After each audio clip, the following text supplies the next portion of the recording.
Okay, so today we're going to be learning about photosynthesis. So photosynthesis is a process that you may have learned about before in either elementary school or middle school. So hopefully this process isn't completely new to you, as maybe cellular respiration was. But we're going to be revisiting this process today, kind of relearning and remembering what photosynthesis is. Today a little bit, but mostly next week, we're going to be talking about the connections between both cellular respiration and photosynthesis. So what is photosynthesis? Well, it's the process of capturing and transforming light energy from the sun and storing it in high energy sugar molecules. So if we look at this image below, we have light energy coming from the sun through sunlight. And then our plants are able to actually capture that light energy and transform it into sugar molecules or glucose.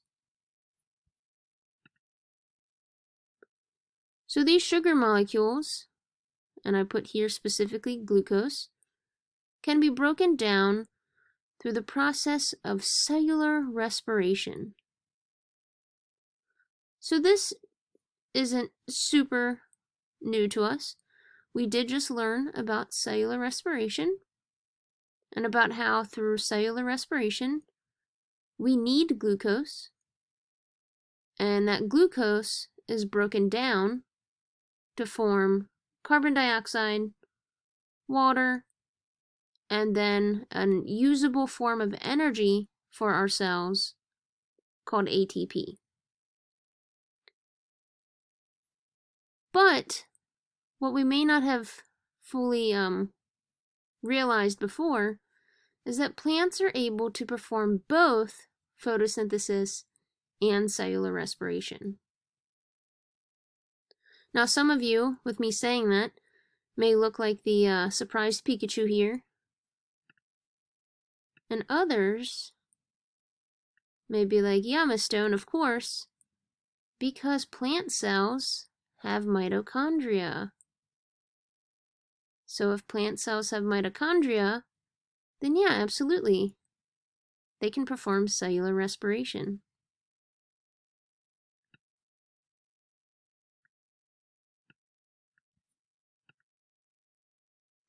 So kind of piggybacking off of that,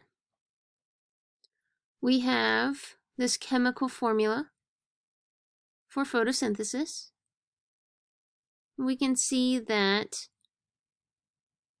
we have carbon dioxide and water as our reactants, or our inputs, and that is able to be turned into, or they are able to be turned into glucose and oxygen as our products or our outputs. Now, why is sunlight up here? Because sunlight is a necessity for this process. So here's the matter that's going to be rearranged into our products. But this can only happen in the presence of sunlight. So whenever you see a term here over top of our arrow, that means in the presence of. So photosynthesis is only happening in the presence of sunlight.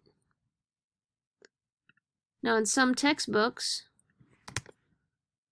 you might actually see multiple arrows here for this process.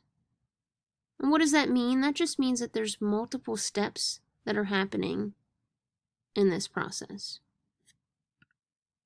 For now, though, we're really just going to focus on our reactants and our products. So if you look at this equation, do you notice anything in terms of our reactants and our products.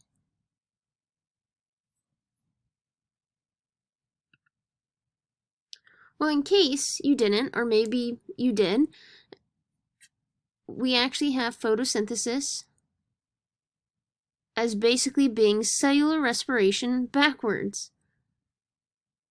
So this image up here, we actually saw this in one of our Amoeba Sisters cellular respiration videos from Monday. And we can see that the reactants for photosynthesis are actually the products of cellular respiration, and the products of photosynthesis are the reactants for cellular respiration, which is super cool. And this is a concept that we will revisit next week, talking about that connection between both cellular respiration and photosynthesis.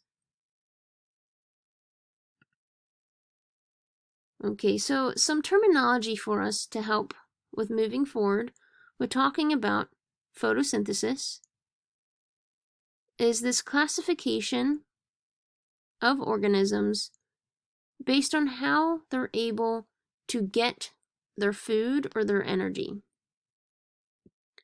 So plants are actually considered producers, or you'll even hear them called autotrophs, because they are able to produce their own food. Now, if we think of humans, we can't produce our own food. So humans, just like other animals, actually need to find and consume their own food. So they are called consumers or even heterotrophs. Okay, so producers or autotrophs, like plants, that's what we'll focus on for this, are plants, but that can even extend to fungi, algae, and some bacteria. They can make their own food, and plants are able to do that through photosynthesis. Now, animals and some bacteria, we actually need to find and consume our food. So we are called consumers or heterotrophs. And we are able to get energy from that food through cellular respiration. So where does photosynthesis take place? This actually takes place in one of those plant-specific cell organelles called a chloroplast. This image below, we have a chloroplast here inside of the plant cell. And they actually show us an image of a leaf. Well, chloroplasts are found throughout most plants, so you can even find chloroplasts in plant stems, but they're mostly condensed or highly condensed in leaves.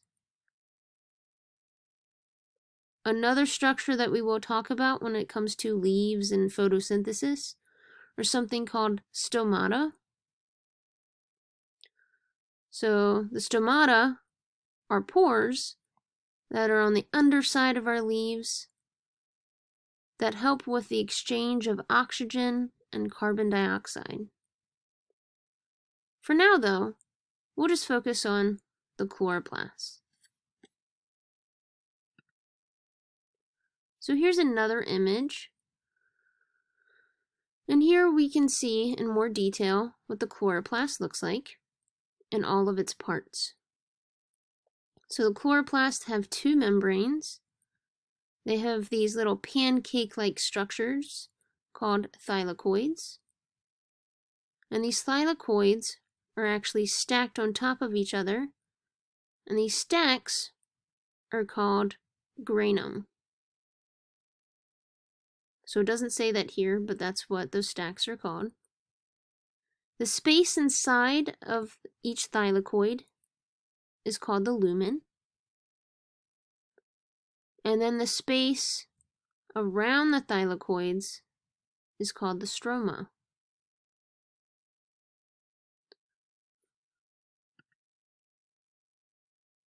Okay. So how do plants actually capture light energy so they can convert it into chemical energy found in glucose? Well, plants are able to do this because they have these light-capturing pigments inside their chloroplasts called chlorophyll. And specifically, this chlorophyll is actually found inside of those thylakoids. Inside each of these little pancake-like thylakoids is where we can find this light-capturing pigment, chlorophyll. Okay, chlorophyll are actually able to absorb or reflect certain wavelengths of light. And we will actually talk more about that in the next slide when it comes to what it means by certain wavelengths of light. But what we need to know is that plants have two main types of pigments. Those are chlorophyll A and chlorophyll B. Plants also have some accessory pigments, but these are the two main types.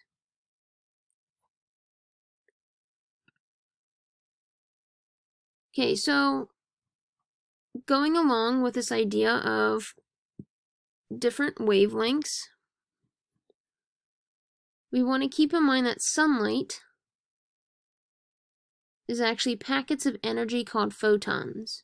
So the sunlight that comes down from the sun, these are actually, light energy called photons, or in the form of photons. Photons have different amounts of energy, and it all depends on their wavelength.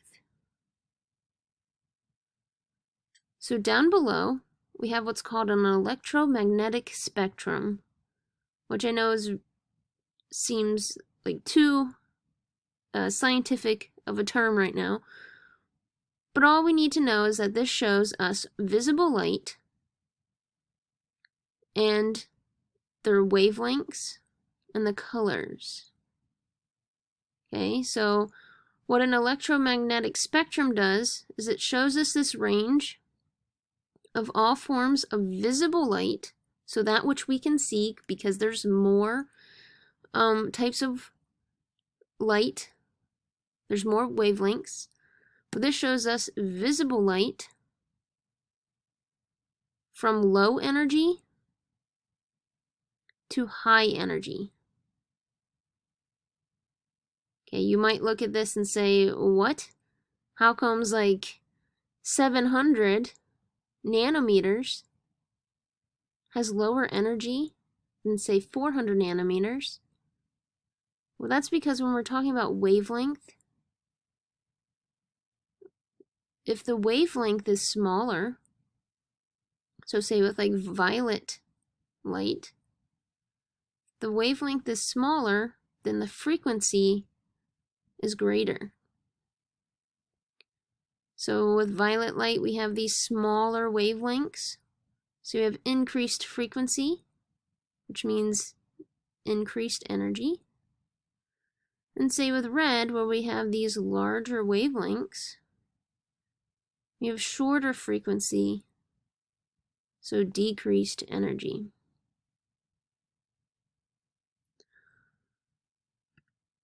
Okay, continuing with this idea of a visible spectrum, I don't know if anybody's ever used a prism, but with a prism, we can actually see this visible spectrum,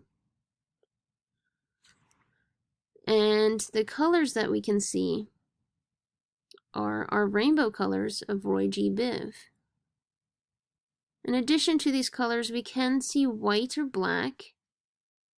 All the colors that we see refer to the colors that are being reflected back to us. Okay, so in the term of white colors, all colors are being reflected back to us. With black, all colors are being absorbed.